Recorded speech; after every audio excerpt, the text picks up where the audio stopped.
Merci de cette fidélité renouvelée à notre chaîne et merci encore une fois, bienvenue dans votre émission Les Grands Jurys.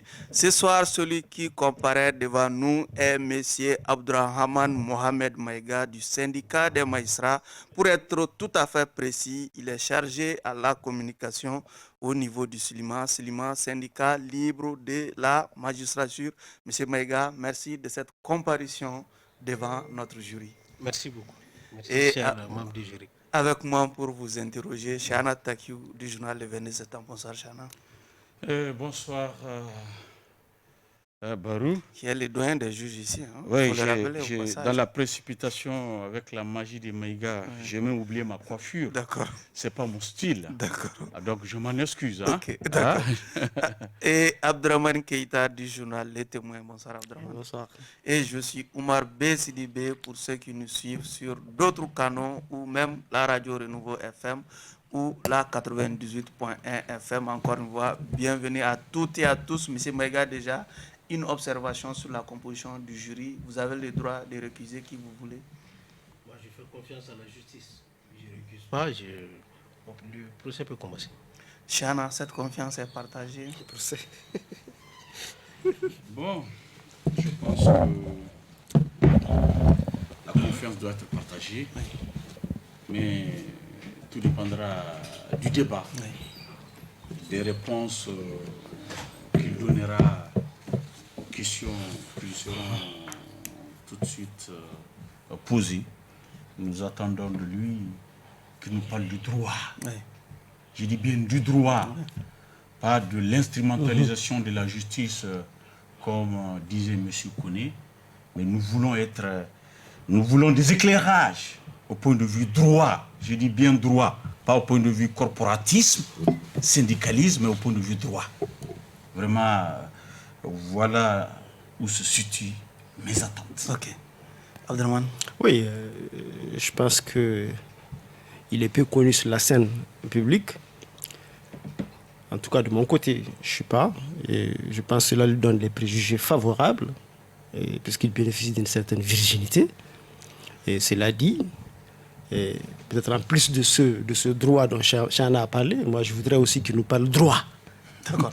Hein? D'accord. De droit, mais droit. Okay. Et de mon côté, il sera plus jugé en fonction de ses prédispositions et de sa disponibilité à nous parler droit. Ok. Monsieur Maïga, il y a une semaine, un certain Mohamed Chérif Koné, premier, en tout cas avocat général au niveau de la Cour suprême, était à votre place. Il a lancé cette petite phrase faisant allusion à votre génération qui n'a pas affaire à des jeunes qui n'ont ni formation ni niveau. Qu'est-ce que cette génération peut produire comme, en tout cas, verdict qui peut être accepté par les Maliens finalement? Des jeunes qui n'ont ni niveau ni formation. Syndical, hein? Syndical, bien entendu. Bien entendu. Syndical. La précision est de taille. Oui. Merci beaucoup. Merci pour cette question. Et comprenez déjà l'atmosphère générale dans laquelle on se trouve, les conditions dans lesquelles l'émission s'est passée et ce qui est d'actualité maintenant. Alors, je dirais que c'est de bonnes guerres qui lancent autant de, disons, des choses pas très élégantes à l'endroit des jeunes magistrats syndicalistes. Sauf que pour ceux qui savent et ceux qui connaissent, et les avocats et même le public qui pratiquent ces jeunes magistrats syndicalistes dans les prétoires au jour le jour, savent ce qu'ils valent sur le plan technique, savent ce qu'ils valent en termes de leadership et savent ce qu'ils valent en termes, disons, de respectabilité, n'est-ce pas? Alors que mon doyen, Chérif Koné, tienne de tels propos, bon, j'en prends acte et je passe. Chana. Mais avant d'entrer dans le vif du sujet, je voudrais savoir qui est l'accusé qui se présente devant nous. Quel est votre parcours universitaire et professionnel en quelques mots? Bien, l'accusé, il s'appelle Abdourahmane Mohamed Maïga, magistrat, juge d'instruction au pôle judiciaire spécialisé. Il est secrétaire à la communication du syndicat libre de la magistrature. Il est membre élu du Conseil supérieur de la magistrature. Titulaire des Master 2 en droit international et comparé de l'environnement de l'Université de Limoges. Superviseur d'enquête pour le MACOTER, Mali Cohérence Territoire, un laboratoire qui regroupe une vingtaine d'universités et de laboratoires de recherche au monde, basés à Kabbalah. Il a aussi fait un tour dans le monde du développement local, travaillé pendant 2 ans à Bamba, mon village, au compte du programme Pays des Rennes. Un mauvais village. Un très bon village. Tristement célèbre. Voilà. Donc le programme intégré pour le développement des régions du Nord, pour le compte de l'ONG ACAS, Association des conseils agricoles du Sahel, actif dans le monde associatif et agriculteur. Allez-y. Oui, Bon, pour terminer. Allez-y. Je me rends compte que je suis devant, pour nous les Tombouctiens, c'est un mangeur de chats. Ok, allez-y. C'est un mangeur de chats. Bon, on vient aux choses sérieuses. Oui, bon, brièvement présenté. Monsieur Maïga a servi à Sikasso également. J'ai fait. Vous avez fait un temps à Sikasso. J'ai fait un cycle, 2 cycles à Sikasso. À Sikasso, que je suivais. on vous avait donné le surnom de mandat de dépôt. Non, je crois qu'il y a erreur sur la personne. J'ai fait Sikasso, mais pas en tant que magistrat. J'ai fait Sikasso parce que je suivais constamment mon père qui est muté. Et j'ai fait la 2e année, la 3e année à l'école Tcheba. Ensuite, la 11e et la terminale au lycée Monseigneur de Monclos. Donc, erreur sur la personne. Vous êtes plus Sikassois que de Oui. Bamba. Hein? Donc, je suis plus malien parce que j'ai parcouru le Mali des Cailles à Gao.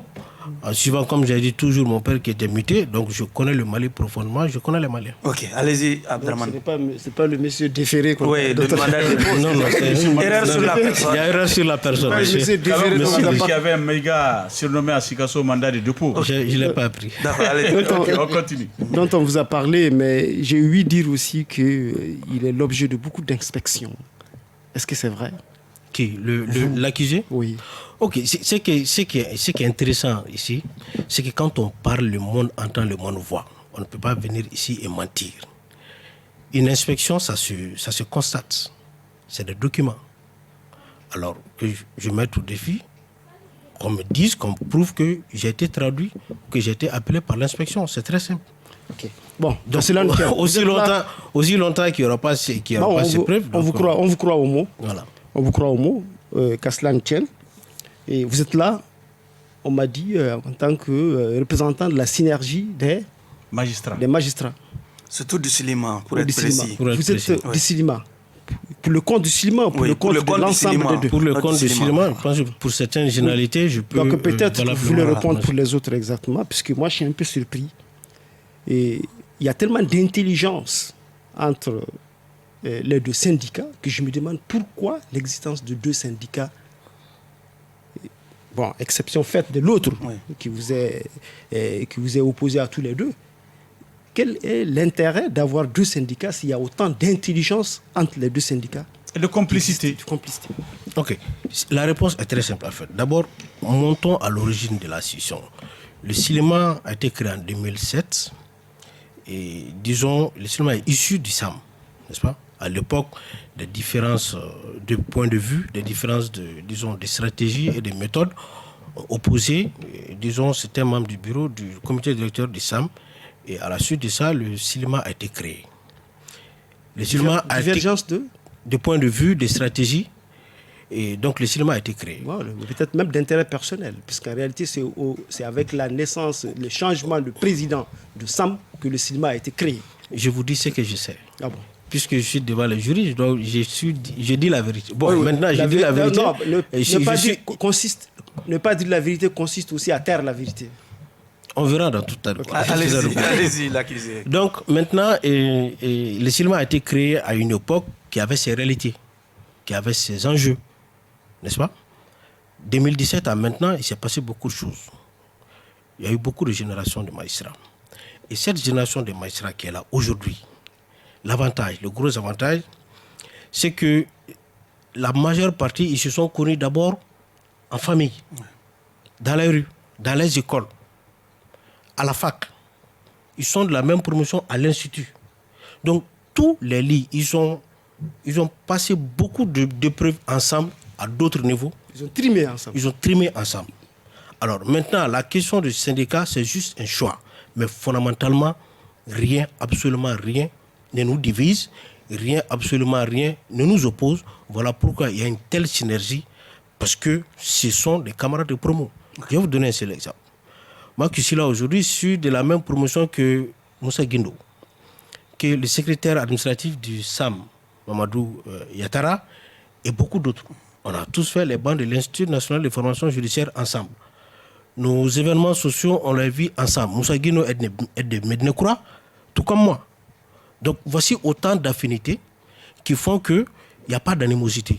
Ce n'est pas le même syndicat. Pourquoi ne pas aller à une fusion finalement? La fusion viendra au moment. Il est bon que les choses se fassent naturellement et petit à petit. Ok. Pour parler de la justice... Ça va exclure la référence? Votre fusion, s'il existait? Je préfère ne pas répondre. Monsieur Maïga, aujourd'hui, la corruption est une gangrène qui touche tous les corps sociaux au Mali aujourd'hui. Est-ce que la justice est en reste de ce phénomène? Comme vous l'avez dit, la corruption est un phénomène social. C'est un phénomène social et ça, c'est une vérité. Personne ne peut nier cela. Mais maintenant, la corruption dont on parle, il faut vraiment qu'on se le dise, c'est pas, la justice n'est pas, disons, la justice et les magistrats ne sont pas à l'origine de cette corruption-là. La corruption dont on parle et contre laquelle on lutte aujourd'hui se trouve au niveau des différents rapports de vérification. Les différentes structures de contrôle et de vérification de gestion des deniers publics sont très claires là-dessus. Vous ne verrez... Non, je vais vous corriger. Il n'y a jamais eu de problème de corruption. Toujours dans les rapports, il y a toujours des problèmes de délinquance financière. J'arrive. Ce qui est un peu différent de la corruption. J'arrive. Et tout ça, j'arrive. Et pour preuve, on n'a jamais eu de cas de corruption dans ces dossiers-là. Il y a toujours eu des cas de délinquance financière. Allez-y. J'arrive. Et dans tous ces rapports, vous ne verrez nullement un nom de magistrat. Maintenant, pour revenir à ce qui... Mais lorsqu'il s'agit de réprimer ces cas de délinquance financière, les magistrats sont à la limite absents. Non, ils ne sont pas absents parce que la preuve, il y a des procédures en cours, des dossiers, des grands dossiers ont été jugés. Et une session spéciale des assises doit intervenir dans très peu de temps pour juger les cas de délinquance financière. N'est-ce pas? Et on attend, moi je peux comprendre qu'en 2021, que la société malienne attend beaucoup plus de la justice. Je peux comprendre que les Maliens exigent de la justice de la sévérité, qu'elle sévisse. Je peux comprendre. Mais cela ne veut pas dire que les magistrats ne travaillent pas. C'est ce qu'ils font, ils exigent beaucoup plus. Et là, je suis d'accord avec vous que la justice doit faire beaucoup plus que ça. Monsieur Maïga, sauf que si vous sortez de cette studio tout de suite, demandez aux Maliens, ils vous diront que les pauvres ne gagnent jamais devant le juge malien. D'abord, je continue à ce que je viens. C'est que la justice a son temps. Oui. Et la justice n'aime pas les pressions. Hein? Elle fonctionne très mal avec les pressions. C'est qu'on ne peut pas fermer la porte contre une chose et ouvrir la fenêtre pour que la chose revienne. Maintenant, par rapport au sentiment général de la société, comme je l'ai dit, maintenant, d'une manière générale, c'est toute la société malienne qui est questionnée. Toute la société malienne. Et c'est là, parce qu'aujourd'hui, les gens, de plus en plus, ont compris le rôle éminemment important de la justice et des magistrats. Et nous devons, en toute vérité, répondre à ces aspirations. Vous dites que la justice n'aime pas les pressions. Malheureusement, vous êtes en train de travailler sous pression depuis le changement de régime survenu en août dernier, j'allais dire en août 2020. On a vu des pressions par rapport au dossier de notre confrère Birama Touré. Nous avons vu des pressions aussi qui ont conduit l'ancien Premier ministre Soumaïlou Boubaï Maïga à être jeté en prison comme un malpropre à la grande prison de Bamako. Il n'a bénéficié d'aucun privilège. Donc vraiment, nous avons l'impression, le peuple a l'impression que vous travaillez sous pression, contrairement à ce que vous dites en ce moment. Bien, maintenant, ces procédures, ce n'est pas des procédures nouvelles. Ces procédures sont en cours depuis un moment. Pourquoi depuis vous ne les avez pas traitées normalement? Vous attendez un changement de régime politique pour une réorientation politique. J'arrive. Ces procédures, quand elles sont ouvertes, elles vont lentement. Les actes sont posés au fur et à mesure. Et en fonction des éléments recueillis par le juge d'instruction, il décide de poser tel ou tel acte. N'est-ce pas? Et il décide de poser tel ou tel acte. Mais dire que nous travaillons sous pression, nous ne travaillons pas sous pression. À vrai dire, il faut qu'on se demande quelque chose, qu'on se pose la question. Est-ce qu'on veut que la justice marche? Oui, pourquoi il a fallu attendre la chute du régime Ibeka? Qu'elle ne marche pas. Oui. Quand on marche, on dit qu'on marche trop. Vous dites qu'on est sous pression. Quand on ne marche pas, on dit qu'on est trop lent. Bon, finalement, il faudrait le timing est quand même suspect. Il faudrait qu'on le timing est suspect. Bon. Il a fallu attendre la chute du régime Ibeka pour voir les magistrats se précipiter pour ouvrir ces dossiers. Dans un de dossiers. Il termine, s'il vous plaît. Allez-y. Écoutez, je vais vous dire. Ce dossier fait l'objet de beaucoup de passions. Des passions d'interprétation, ça fait couler beaucoup d'encre. Lequel dossier? Le dossier de l'équipement militaire de l'avion présidentiel. Le dossier de l'équipement militaire. Et de notre confrère aussi. Et de votre confrère, si vous voulez. Et le procureur sortant de la communicate avait déjà posé des actes. Et le procureur qui est venu récemment a continué à poser des actes. Il a posé des actes illégaux. Ça, je ne commande pas ça. Il a posé des actes. Le juge d'instruction aussi a posé des actes. Donc, pour vous dire que des dossiers aussi complexes et sensibles qu'ici-là ont besoin d'être traités de la manière la plus technique, de la manière la plus calme, de la manière la plus sereine possible. Ça peut prendre du temps. Effectivement, le temps de la justice n'est pas le temps du peuple. Bon, sauf que cette lenteur a eu un impact. Et l'impact, c'est quoi? C'est qu'entre-temps, le dispositif de mise en accusation par rapport à ce qui a, par rapport aux équipements dont il a parlé, a volé en éclats avec le coup d'État. Il n'y a plus d'Assemblée nationale pour engager les formalités de mise en accusation, mais quand même, on a arrêté quand même la personne. Est-ce que si on avait agi en son temps, beaucoup plus vite, avant que l'Assemblée nationale vole en éclats, comme je viens de le dire, on n'aurait pas gagné dans cette polémique. On n'aurait pas fait abstraction, on n'aurait pas fait économie de cette polémique qu'on est en train de vivre aujourd'hui. Écoutez, pour cette question précise, permettez que le grand jury me permette de ne pas répondre parce que la Cour suprême est saisie du dossier. C'est un détail, c'est une chose, je ne pourrais en parler. Sauf que dans un communiqué, nous parlons de lenteur de la justice qui a eu un impact. Réagi. Oui, absolument. Oui. Je maintiens. Vous êtes d'accord avec la procédure de la Cour suprême. Vous avez déjà donné sur cette question, pour être très précis, je maintiens au terme du communiqué des syndicats. Que dit ce communiqué finalement?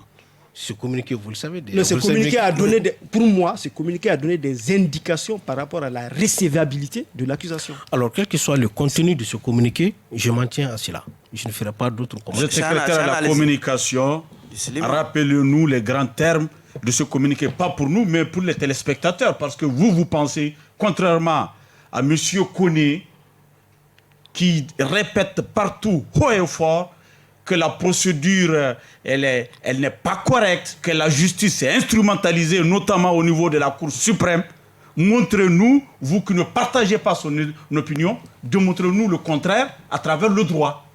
Le contraire, on l'a démontré dans notre communiqué. Avec les tu le démontres ici, on te juge ici. Ce n'est pas le communiqué qu'on juge, c'est vous qui êtes devant nous qu'on juge. Je préfère ne pas répondre. Et vous aussi d'être condamné parce que vous refusez de répondre aux questions posées. Monsieur le jury, monsieur le membre du jury, comprenez que... Ne nous renvoyez pas des communiqués.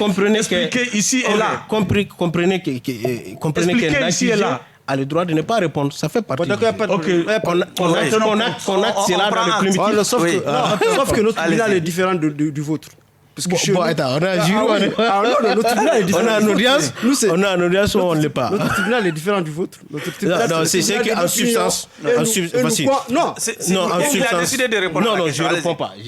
En substance, les syndicats disent qu'il n'y a pas eu de pression, il n'y a pas eu de violation et que la procédure, elle est normale. C'est ce qui est dans le communiqué. Donc, je maintiens à cela et je ne ferai pas de commentaires outre. Monsieur Mega, finalement, est-ce que le procès n'est pas en train de se dérouler par syndicat interposé? sur les réseaux sociaux, parce que, ouais, effectivement, dans la rue, par syndicat, les magistrats font le procès dans la rue. Les magistrats donnent des argumentaires aux avocats de deux parties. Non, c'est que nous, on a... Ça ne vous gêne pas, vous, en tant que magistrat? Non, nous, on a répondu à certaines accusations, à des faits et à des choses qui tendent plus à attaquer les acteurs de la Cour suprême dans leur personne que plus dans le droit. C'est dans ce cadre-là que le communiqué des syndicats est intervenu. Maintenant... Vous avez évoqué des dispositions du fonctionnement de la Cour. Si. Donc vous avez parlé de droit. Maintenant, vous avez parlé de droit. Quant à la récevabilité, quant au bien fondé, la Cour étant déjà saisie, on attend le verdict de la Cour. Écoutez, des dossiers encore sensibles... Quelle Cour est saisie? La Cour suprême. Des dossiers encore sensibles... Qui l'a saisi? Et sur quel point? Des dossiers encore sensibles ont été amenés devant la Cour et tribunaux du Mali qui les ont annulés. Donc faisons confiance à la justice. S'il y a faute, s'il y a transgression, la Cour est suffisamment souveraine pour pouvoir prendre les décisions qui sait. Bon, sauf que le dossier, M. Mega a pris une autre orientation que vous connaissez. Votre vis-à-vis, notamment l'avocat général Cheikh Chérif Koné a choisi de porter plainte devant les juridictions pour forfaiture. Qu'est-ce que vous pensez de cela? Et puisque vous pensez que la procédure est normale, quelle sera votre attitude vis-à-vis de cette orientation? Des syndicats? Vous, syndicats, puisque vous avez volé au secours du procureur général. Donc, est-ce que vous êtes prêt à lui prendre des avocats pour le défendre, puisqu'il est désormais accusé pour forfaiture? D'abord, on n'a pas volé à son secours. On a jugé nécessaire de remettre certaines choses à l'endroit quand il s'agit d'attaquer personnellement les magistrats dans l'exercice de leurs fonctions. 1. 2. Chérif est un citoyen. C'est un Malien, magistrat qui sait ce qu'il fait. En droit, on dit que c'est la même chose de ne pas être que de ne pas être prouvé. Alors, s'il a décidé de porter plainte, c'est qu'il a des éléments de ne pas être que de ne pas être prouvé. Et quand il n'a pas de preuve, ça n'est pas. Ça n'existe pas. Donc, il doit avoir peut-être des éléments de preuve en sa disposition. En tout autre cause, à partir du moment qu'il a démontré. Il peut exposer dans sa dénonciation. Allez-y, on va parler. Et maintenant que les juridictions sont saisies, bon, elles vont se prononcer sur cela. À partir du moment où une juridiction est saisie, nous, on ne fait plus de commentaires outre mesure. Est-ce que parce que c'est la Cour suprême, est-ce que les juridictions ne vont pas jouer au dilatoire comme elles savent le faire? Je crois qu'il faut qu'on se fasse confiance. Il faut qu'on se fasse confiance. S'il a décidé, s'il avait quelques doutes que ce soit sur l'impartialité des juridictions, il n'allait pas porter plainte. Mais s'il a décidé de porter plainte, c'est qu'il fait confiance à la justice. Nous faisons confiance à la justice, alors laissons cette justice... Vous comptez toujours traduire M. Chérif devant le Conseil suprême de la magistrature? Nous, on ne traduit pas devant le Conseil de discipline. Dans votre communiqué, c'est bien mentionné. On a fait observer cette option, mais on ne traduit pas. On ne traduit pas. Les syndicats ne traduisent pas. Mais est-ce que vous n'êtes pas récusable, vous, puisque vous êtes comme membre du Conseil supérieur et vous êtes en même temps parti? Les syndicats. Vous êtes le syndicat, vous avez... Les syndicats ne sont pas représentés au Conseil supérieur. Vous, personnellement? Moi, personnellement. Oui, vous êtes là-bas. Vous avez décliné votre identité. Membre élu du Conseil supérieur. Et vous êtes solidaire du communiqué conjoint. Que le vous... en tout état de cause, on verra au bon moment. Monsieur Maïga, est-ce que ça ne vous gêne pas de voir un Soumeilou Boubèye Maïga, ancien Premier ministre, purger son mandat de dépôt au niveau de la prison centrale comme tout citoyen ordinaire, alors qu'il y a la présomption d'innocence qui perd des mises? Que le jury me permette encore de ne pas me prononcer sur ce sujet, parce que toujours pendant devant la Cour suprême, eu égard à la sensibilité, à la gravité de ce sujet, je ne pourrais me prononcer ici sur ce sujet-là. Vous savez que depuis 1991 jusqu'à nos jours, les présidents, les premiers ministres, les Sanogo, tous qui ont fait la prison ou qui étaient sous mandat de dépôt, ont fait, entre guillemets, prison dorée. Et ils étaient même fréquentés, que le public me l'excuse, leurs femmes même les fréquentaient là où ils étaient détenus, tellement qu'ils étaient bien détenus. Les Sanogo, tous les autres ministres, il y a même des ministres inculpés mais libres. Et Boubèye fait l'exception qu'on jette à la grande prison de Bamako parmi les délinquants. Est-ce que vous avez une explication pour ça? Je préfère ne pas me prononcer, monsieur le juge. Allez-y. Comprendre acte de mon silence. Allez-y. Voilà. Il a tantôt parlé de corruption. Vous avez répondu en évoquant les cas plutôt de délinquance financière. Moi, je voudrais surtout parler d'enrichissement illicite. Est-ce que les magistrats sont à l'aise par rapport à cette dynamique de lutte contre l'enrichissement illicite? Je ne vois pas pourquoi on ne serait pas à l'aise. C'est que si vous pouvez préciser la question, mais sinon nous, on a aucun problème. Puisque vous savez pourquoi je pose la question. Des corps qui sont assujettis. Ouais, vous êtes assujetti, effectivement. Voilà. C'est pourquoi je demande si vous êtes à l'aise. Est-ce que on n'a rien à craindre. Est-ce que oui, puisque vous êtes en même temps des corps assujettis, mais vous êtes également juge. Écoutez, voilà, donc c'est pourquoi j'arrive. Comprenez quelque chose. Le magistrat, c'est d'abord un homme, une personne, un être social, n'est-ce pas, qui est en mission d'état de service public, n'est-ce pas? Alors, pourquoi forcément il faille trouver des raisons, des explications à des choses qui n'existent pas? Nous sommes des personnes assujetties, nous déclarons. Alors, où est le problème? Oui, c'est parce que nous sommes en mission d'État et une mission sensible qui est de rendre la justice que nous devons effectivement nous soumettre à cette obligation légale. Il y va de la dignité et de notre intégrité. Mais c'est la même chose et aussi. Du respect. C'est la même chose. C'est la même chose. C'est la même chose également pour les syndicats de l'administration, les syntades, qui ont élevé la voix pour trouver quand même une certaine sélectivité dans cela. On imagine aussi que parce que eux aussi parmi eux, il y a des gens qui ne sont pas très à l'aise par rapport à cette lutte-là.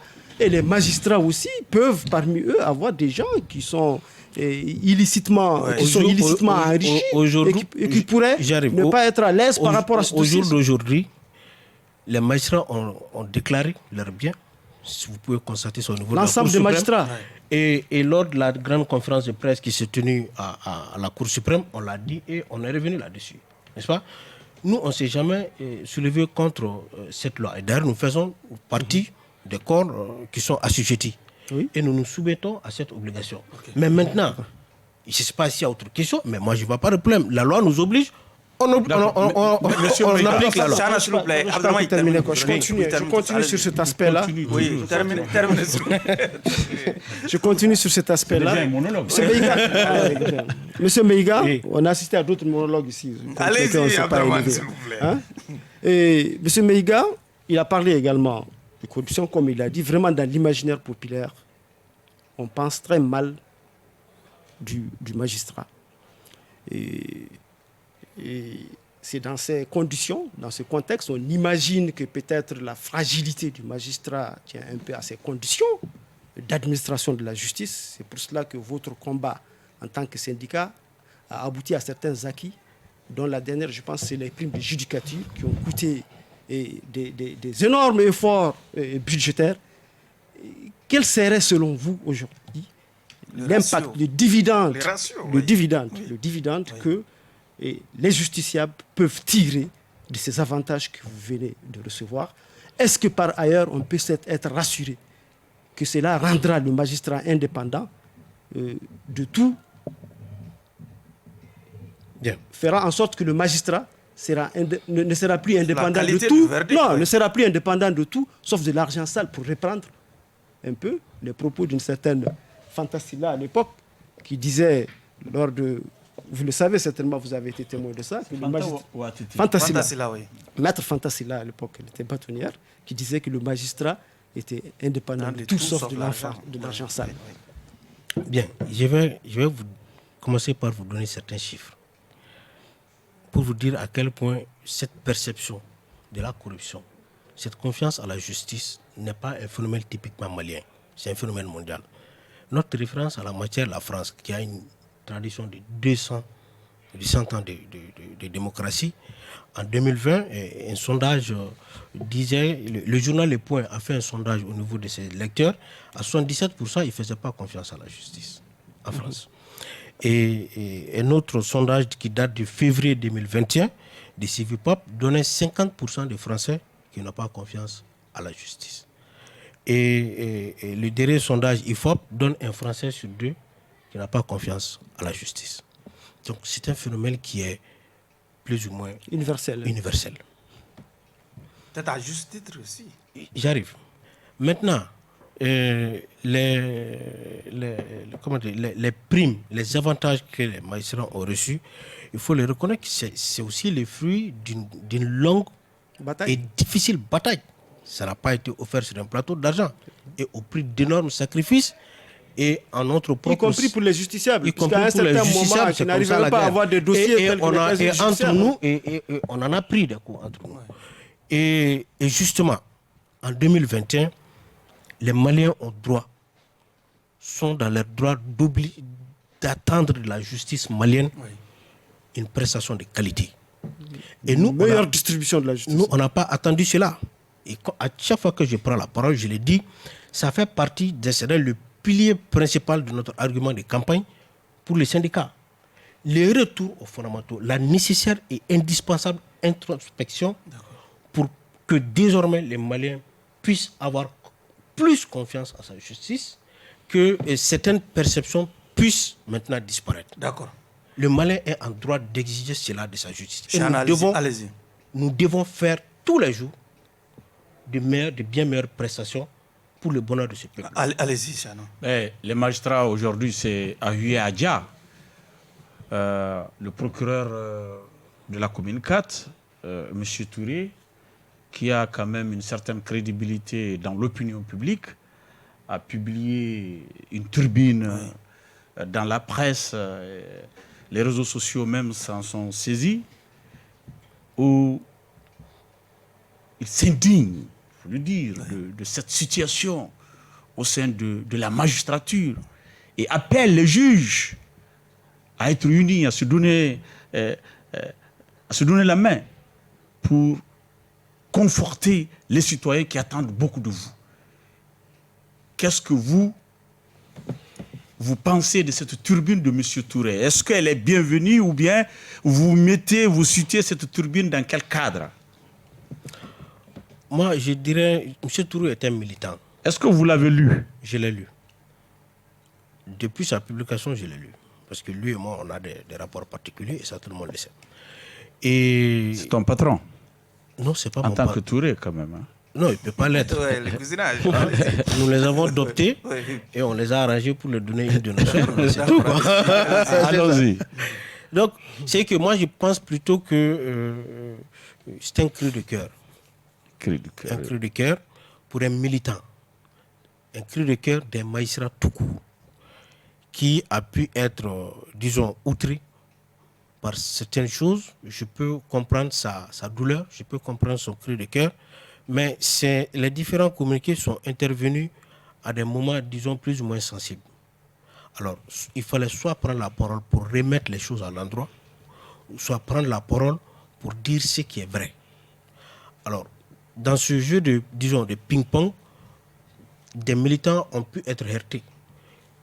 Nous nous en excusons, mais il est aussi du devoir, du rôle du syndicat de sortir pour protéger l'intérêt général. En l'occurrence, c'était le respect dû à l'institution de la justice, c'était de faire observer qu'en tout temps de cause, il n'est pas bon d'attaquer le magistrat dans sa personne, dans l'exercice de ses fonctions. Et j'espère que la sagesse va gagner tous les camps et qu'on va passer outre. Outrage à la magistrature. Je pense qu'aujourd'hui, c'est un mot qui est bien connu. Outrage à magistrat. À magistrat. Outrage à magistrat qui est bien connu de tous les Maliens. Des journalistes en ont été victimes.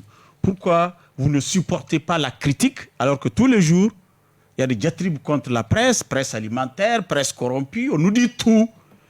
Et les fonctionnaires aussi, également. La presse aussi est accusée de corruption. Absolument, on nous accuse. On a le dos. On est aguerri, seulement on est aguerri, on a le dos large. On nous dit tout. Parce que nous sommes également un des piliers de cette démocratie. Et nous l'acceptons jusqu'à l'autoflagellation parfois. Oui. Absolument. Nous sommes un des piliers de la démocratie comme vous. Pourquoi vous ne supportez pas les critiques? Bien, ce n'est pas parce qu'on ne supporte pas les critiques. La mission du magistrat est délicate. C'est une mission qui est très délicate. Nous rendons un service d'État, un service public de la justice. Et dans cette mission, confiée à nous par l'État et le peuple malien, la loi elle-même protège les juges. Parce que nous avons comme matière première... La loi protège tous les citoyens, pas les juges seulement. Tout le monde est protégé par la loi. Oui. La loi est notre protectrice à nous tous. nous devons tous nous abriter derrière la loi. Ce n'est pas les magistrats seulement. La loi protège tout le monde. Tout le monde. Ceux qui ont des missions particulières, elle les protège d'autant plus. C'est clair, hein. Dans un cas bien précis. C'est Dans le clair. cas de votre fonction, vous... Oui, c'est clair. Comme nous, on a la loi sur la presse et les presse qui nous protège, qu'on contourne souvent d'ailleurs. Allons-y. On va arriver à cela. Si vous voulez, il y a pas de problème. Il y a les lois, Allez-y, il y a la loi allez-y. sur la cybercriminalité. Oui, On pourra en allez-y. parler si vous voulez. Mais maintenant, dans cette mission, où nous avons comme matière principale l'honneur et la dignité, c'est extrêmement délicat de disposer de ces concitoyens. Et c'est eu égard à cette délicatesse que l'État, la loi, a prévu des mesures pour protéger les magistrats dans l'exercice de ses fonctions. Et c'est là on trouve la première protection au niveau de l'article 81 de notre Constitution.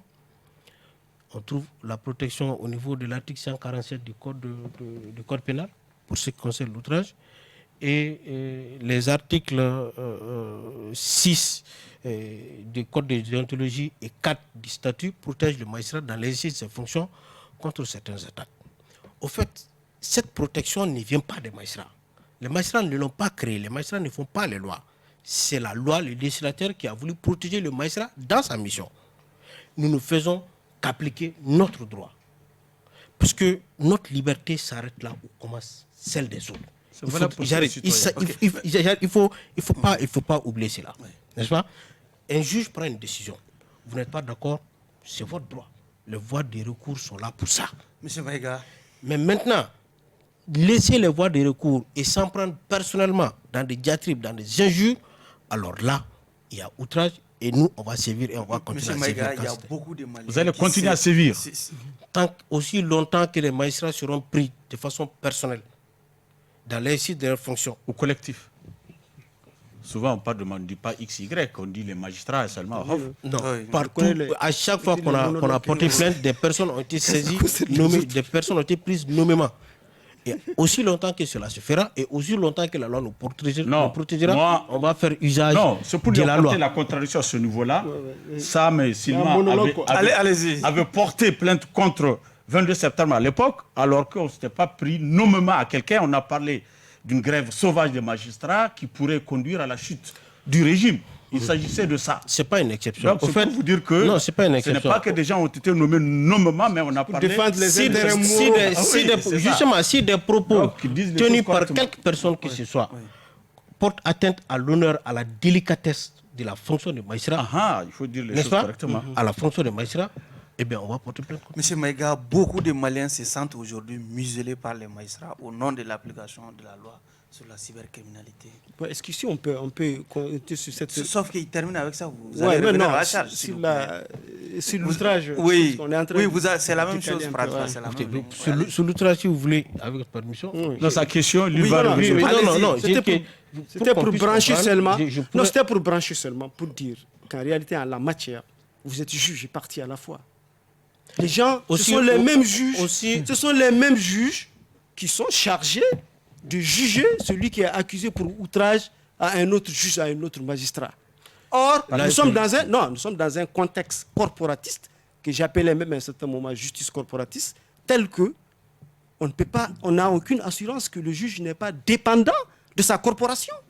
Bien. Qui porte plainte contre aussi longtemps que la loi attribue la fonction de juger aux magistrats, aussi longtemps que cela est, les magistrats porteront plainte devant les tribunaux et ce sont des magistrats qui vont juger l'affaire. Ça ne vient pas de nous, c'est la loi. Vous ne pensez pas qu'on doit changer ça un peu, s'il faut peut-être attribuer la fonction de juger à quelqu'un d'autre? Non, à un autre corps? Non, pour ceux qui Parce que si ce n'est pas la justice, ce sont des textes. J'arrive. Si ce n'est pas la justice, on va porter plainte où? Dites-moi, j'arrive. S'il vous plaît, laissez-moi terminer. La formation des tribunaux. Nous connaissons des tribunaux où il y a des juges consultatifs qui sont mais ça, c'est en matière commerciale, en matière de travail, en matière coutumière. Il faut dire en matière d'outrage aussi.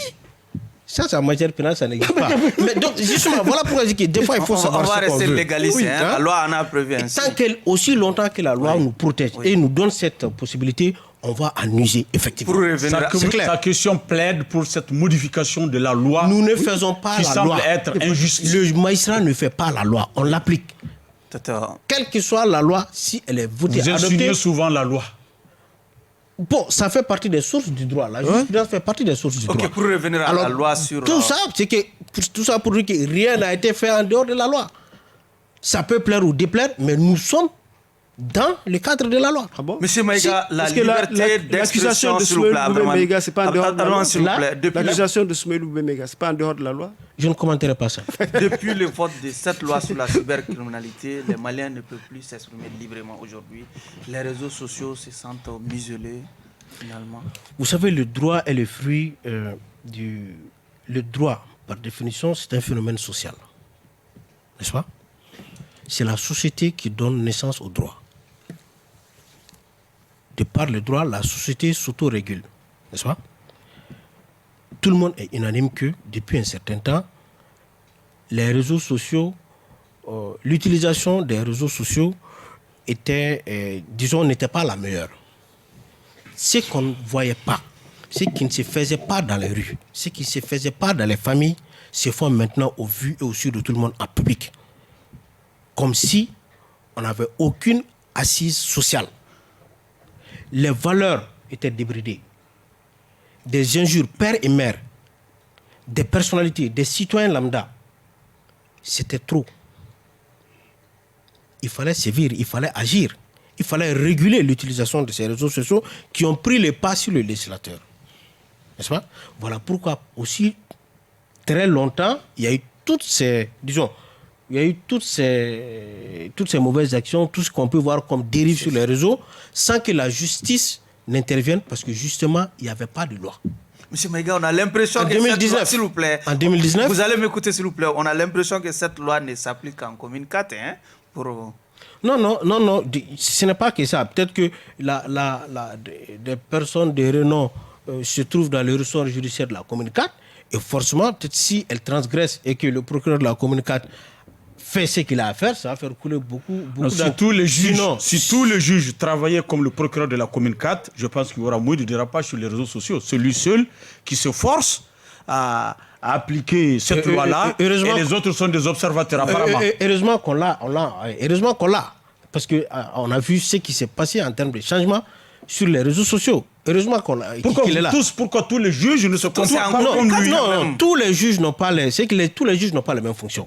Moi, je suis juge d'instruction. Ce que lui, il peut faire en termes de poursuite, de par ma fonction, je ne peux pas le faire. Des juges qui ont la même fonction comme lui, des autres instances, les autres procureurs à Tombouctou, à Sikasso, en commune 2 ou en commune 1, pourquoi ces procureurs-là ne réagissent pas? Je peux vous dire l'exemple du tribunal de la commune 1 où j'étais premier substitut.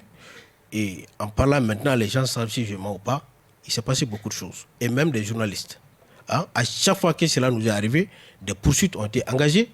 Discrètement? Pas discrètement. Pourquoi on va le faire discrètement? Il n'y a pas lieu de le faire discrètement. Peut-être que ce n'était pas des personnes des personnes reconnues, mais ça a toujours été le cas. Et je vous assure que tous les jours, dans les tribunaux, des procédures sont ouvertes, toujours dans le cadre de la loi contre la cybercriminalité. Abdraman, vous avez une dernière question à poser? Toute dernière allez-y, question, oui. Bon, si cela dit, la cybercriminalité, c'est une dernière question. Allez-y. On n'a même pas abordé la question de... On a abordé toutes les questions. Allez-y. De l'arrestation mitigée de... Oui, on va en arriver. Allez-y. Ah bon, d'accord. Cette question... De qui? Non, du policier, oui. Allez-y. Non, je vais insister sur cette cybercriminalité. Vous, en tant que... en tant que structure d'application de cette loi sur la cybercriminalité, vous n'avez pas relevé des insuffisances? Des insuffisances telles que si vous avez relevé... Sur lesquelles, moi, par exemple, je relève les insuffisances, par exemple, sur la prescription des effets dans cette cybercriminalité. Je relève des insuffisances par rapport au repérage chronique des faits. Repérage chronique des faits. Par exemple, on ne sait pas quand est-ce qu'un fait s'est déroulé sur les faits. On peut vous présenter, par exemple, un fait qui est antérieur, alors que la loi n'est pas rétroactive à cette loi, comme étant un fait actuel. Comment vous pouvez, quels sont les mécanismes dont vous disposez pour savoir que ce fait-là, effectivement, s'est déroulé dans le temps, à un temps bien précis. Et quels sont les trucs, par exemple, les moyens dont vous disposez pour retirer Parce que pour nous, par exemple, pour ceux qui aident la presse, on peut nous exiger de retirer la publication si ça porte préjudice à la personne. Quels sont les moyens dont vous disposez pour retirer le fait, par exemple, si vous voulez, diffamatoire, l'allégation diffamatoire des circuits qui le diffusent, qui le rendent public. Écoute, sans entrer dans les détails. C'est un ensemble de trucs que moi j'ai relevé. Voilà. Et à votre niveau, je ne sais pas si vous avez sans entrer dans les détails, je peux vous assurer qu'il y a eu des dossiers dans lesquels, disons, les faits, les images, les vidéos ont été retirées du net. Nous avons une police scientifique, une police technique et scientifique ici au Mali. Nous avons la brigade d'investigation judiciaire et nous avons la brigade spécialisée d'investigation au niveau du pôle judiciaire spécialisé qui contient en son sein des techniciens, effectivement des Maliens, des officiers de police judiciaire et des agents de police judiciaire qui sont à la pointe de la technologie et qui disposent d'outils techniques pour répondre à toutes ces questions. Et ils travaillent tous les jours, mais sans battre tambour ni tam-tam. Okay. Donc discrètement. Et les autres insuffisances par rapport à la les autres insuffisances, elles vont se révéler. C'est une loi qui date de 2019. Elle est très récente. Les insuffisances vont être relevées au fur et à mesure de l'application. Parce que moi, dans un cas, je peux relever une insuffisance. Un autre juge, dans un autre cas, peut relever une insuffisance. C'est que le constat des insuffisances est fonction du dossier qu'on a, n'est-ce pas? Mais ces insuffisances peuvent être remontées. Comment pouvez-vous repérer qu'un fait se déroule à un temps bien précis? La police scientifique et technique, elle est là pour ça. Allez-y, Chana. Monsieur Maïga, nous parlons de justice. Certains parlent d'injustice, notamment la police nationale, dans le cas de ce qu'on appelle ici Forsat. Oui. Et Forsat, c'est une force composée de la police, qui a son commandant, de la garde nationale, qui a son commandant, de la gendarmerie, qui a son commandant. Et dans le cadre des tueries de août 2020, le juge n'a convoqué, dans un premier temps bien sûr, a convoqué le commandant de la police et l'a mis sous mandat de dépôt avant même d'écouter le commandant de la garde nationale et de la gendarmerie, lesquels même ont été convoqués, mais ce n'est pas aller loin. Ce qui explique un peu la colère des policiers qui ne se justifie pas. C'est-à-dire qu'on comprend leur colère, mais elle ne justifie pas leur comportement. Oui. Elle ne justifie pas leur comportement. Est-ce que ce n'est pas la justice à double vitesse qui nous conduit dans des situations de ce genre? Vous avez parlé d'évasion, hein? Oui, c'est que sur cette question-là. Oui. J'ai dit la justice à double vitesse. Est-ce que ce n'est pas cette justice à double vitesse qui nous conduit à des situations pareilles? Écoutez, il n'y a pas de justice à double vitesse. Comme je vous l'ai dit, ces procédures sont ouvertes depuis un certain temps. Et elles prennent leur temps. C'est que les auditions, les actes posés sont en fonction des éléments recueillis lors de l'instruction. Et en fonction de ces éléments-là, le juge d'instruction prend sa décision. Mais maintenant, pour arriver à ce qui s'est passé l'autre jour, et pour ne pas aller très loin, tout ce que je peux dire... Il faut aller loin, hein?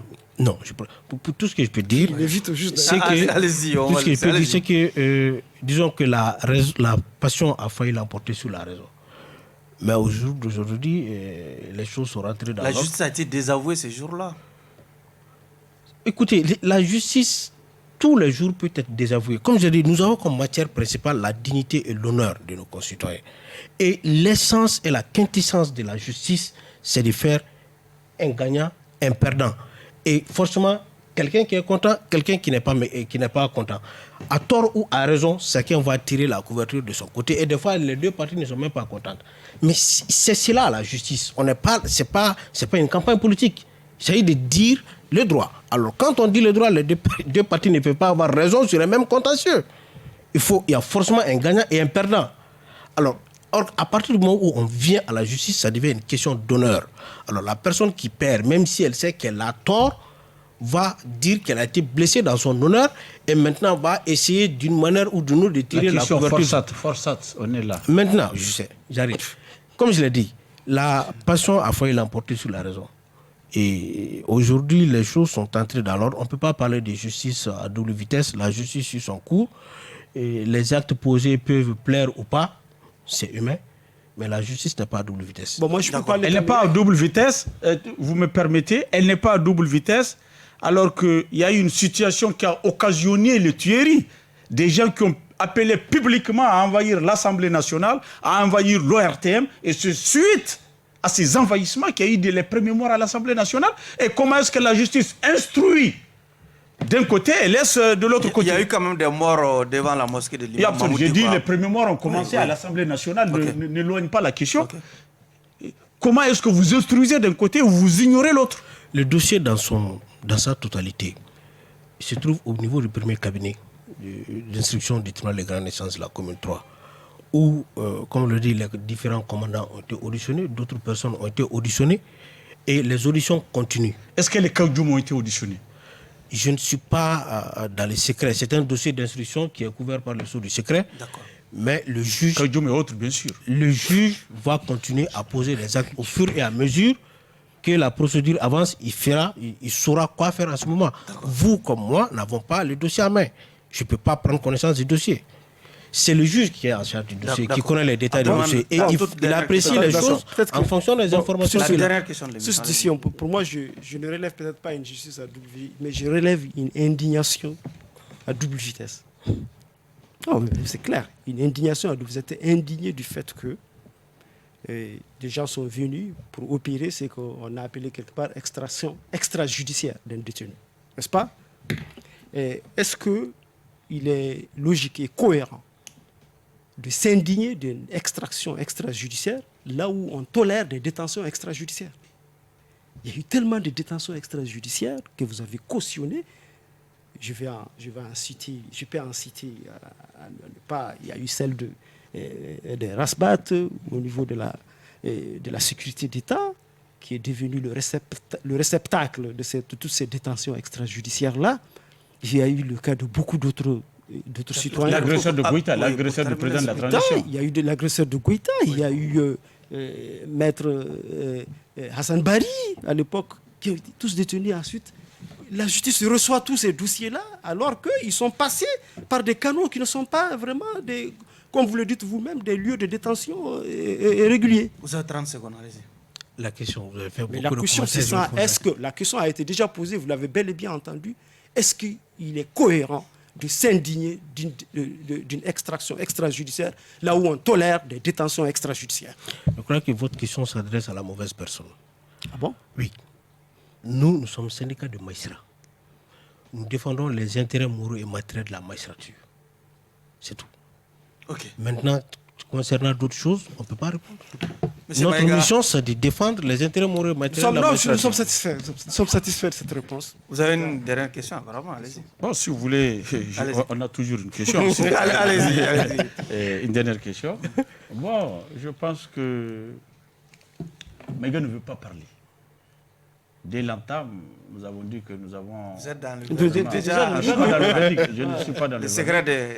Nous voulons entendre parler du droit. Voilà. Maintenant, il va du côté de la corporation. Il ne faut surtout pas violer le secret de la délibération ici. Non, je ne viole pas le secret de la délibération.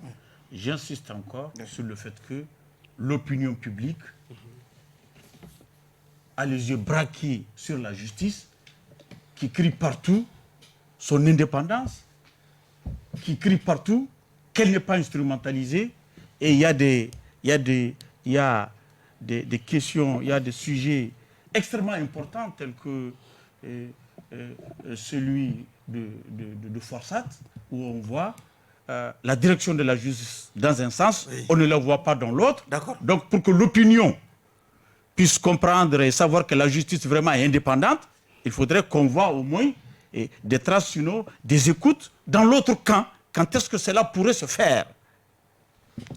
Bien, c'est que d'une manière générale, les attentes des Maliens par rapport à la justice sont justifiées. Et toute la société malienne... les deux cassés en même temps. Hein. J'arrive. Moi, je te parle de la globalité, je ne te parle pas du cas particulier de ce dossier-là. Ce dossier se trouve en instruction. Je ne commenterai pas. Le juge est souverain dans ses actes. Hein? On lui fait confiance jusqu'à ce que le dossier termine. Mais maintenant, quant à l'attente générale des Maliens face à la justice, je pense que le peuple malien est en droit maintenant d'exiger une bien meilleure prestation. Ce qui ne veut pas dire que la prestation qui est faite est piètre, n'est-ce pas? Parce que nous devons accompagner cette société qui est en questionnement, qui est dans une phase de transition. Tous les fondements de la société sont questionnés. Tout est en cause. Les Maliens cherchent encore des repères. Ils cherchent à s'expliquer qu'est-ce qui s'est passé, pourquoi et comment allons-nous nous relever. Alors, dans cette démarche, le rôle de la justice est primordial. Ok. Demander de l'excellence, exiger de l'excellence de la magistrature, c'est une demande qui est légitime. Ok. Et nous devrons Mais répondre. ça, légitime. Le procureur général, tu m'excuses, 5 secondes. Le procureur général, lors de l'inculpation de Soumaïlou Bouboué Meiga, où il a eu droit à un flash spécial, avait parlé de l'opinion publique. Cette opinion publique où il dit que l'opinion publique ne comprendra pas si. Est-ce que vous voyez? Donc, le procureur a tenté de justifier son action en se mettant en phase avec l'opinion publique. Donc, cette opinion publique est là, elle attend toujours. Nous allons nous retirer pour procéder à la délibération. Abdraman. Oui, très sérieusement, j'aurais aimé vraiment que M. Meiga connaisse le même sort que celui qui l'a précédé ici. Mais mes attentes n'ont pas été comblées parce que j'ai l'impression qu'il a reçu quelque part des instructions, des conseils de ne pas parler, de ne pas s'exprimer en profondeur sur les choses qui intéressent, je viens de le dire, l'opinion publique. Si on devrait le juger par rapport à ça, juger son rendement par rapport à ça, et l'utilité de son passage par rapport à ça, je pense qu'on ne peut lui accorder qu'un sursis. Attendant. Allez-y, Charles. Bon, j'ai l'impression que... Puisque je me réserve de condamner un juge, parce que je ne sais pas, peut-être que je vais me retrouver. Allez-y, Charles. Je vais me retrouver un jour. Allez-y, Charles. Oui, j'ai l'impression que M. Meiga était en train de faire violence sur lui-même pour ne pas parler. Parce que il intervient après Chérif Koné, le syndicat opposé à leur syndicat, qui a parlé sans gants. Il a parlé sans gants. Il a dit les choses telles qu'elles sont, telles qu'il les entend, Tel qu'il les perçoit. tel qu'il le perçoit. Il a dit les choses en évoquant le droit, en évoquant la Constitution. Il a parlé du droit. Il a démontré ici, à travers sa démonstration juridique, que la Cour suprême a fauté. Et la preuve de cette démonstration juridique est l'assignation du procureur et du président de la Cour suprême devant le tribunal de la commune 6 pour haute trahison. Et là aussi, juridiquement, pour forfaiture, il a démontré les lois qui disent en quoi consiste cette forfaiture. Et vraiment, à l'entendre, c'est convaincant. Ouais. Et M. Meiga, il vient ici aujourd'hui, il refuse de nous parler du droit. Ouais. Il reste dans les principes généraux. Dans les principes que, même ceux qui ne sont pas... Pour terminer, s'il vous plaît. Pour terminer, laisse-moi d'abord les commentaires, très honnêtement, et les questions les plus sensibles auxquelles l'opinion publique s'attend. Notamment la question de la Cour suprême, la question concernant l'inculpation de Soumaïlou Bouboué Meiga. Il a fait comme le citoyen lambda. C'est pendant devant la justice, je ne peux pas en parler, alors que les syndicats, sachant bien que c'est pendant la justice, ont pondu des communiqués. Ont pondu des communiqués pour soutenir la Cour suprême. Vous n'avez pas eu ce courage, M. Meiga. J'aurais voulu vous acquitter, mais je suis obligé, comme Abdraman, de vous donner un sursis. Une seconde chance. Prochainement, peut-être que... Par peur, toi aussi. Non. Allez-y, monsieur. Pas par peur. Okay. Les juges sont des amis des journalistes. Nous sommes, même si souvent, ils nous barabaga. Nous sommes amis et nous sommes aujourd'hui vraiment des piliers de la démocratie, que cela plaise ou pas à certains. Nous constituons des piliers de cette démocratie. Malgré nos faiblesses de part et d'autre, nous devons compter sur la justice et sur la presse pour conforter notre système démocratique. Difficile pour moi ce soir de rendre un verdict dans ces dossiers. Je préfère mettre l'affaire en délibéré et la semaine prochaine, nous allons rendre le verdict. Monsieur Meiga, votre dernier mot. Mes remerciements vont à l'endroit des membres du jury, et des téléspectateurs Et un dernier mot, c'est que les Maliens peuvent faire encore confiance à la justice. Ce n'est pas facile. Tous les jours, nous luttons contre toutes sortes de velléités, de tentatives. Des résultats peuvent plaire ou pas plaire. Notamment, si je peux expliquer mon sursis, c'est eu égard à la sensibilité, à la complexité de la mission de rendre la justice. Mais les Maliens peuvent faire confiance à la justice. Est-ce qu'ils ont le choix? Le débat est On n'a pas le choix. Oui. Non, on a le choix. Ah bon? On a le choix. Pas d'alternative alors. Faisons confiance à la justice. Faisons confiance. Et les magistrats feront une bien meilleure prestation quant à la bonne et la saine distribution de la justice. C'est nous qui n'avons pas le choix parce que ce peuple nous a tout donné et il est en droit d'exiger de nous une bien meilleure prestation. Faisons confiance à la justice. C'est sur cette note que prend fin ce numéro de votre émission Grand Jury qui recevait M. Abdourahmane Mohamed Maïga du syndicat libre de la magistrature. Merci à vous de nous avoir suivis. Clin d'œil à tous nos téléspectateurs du côté de la région de Caille.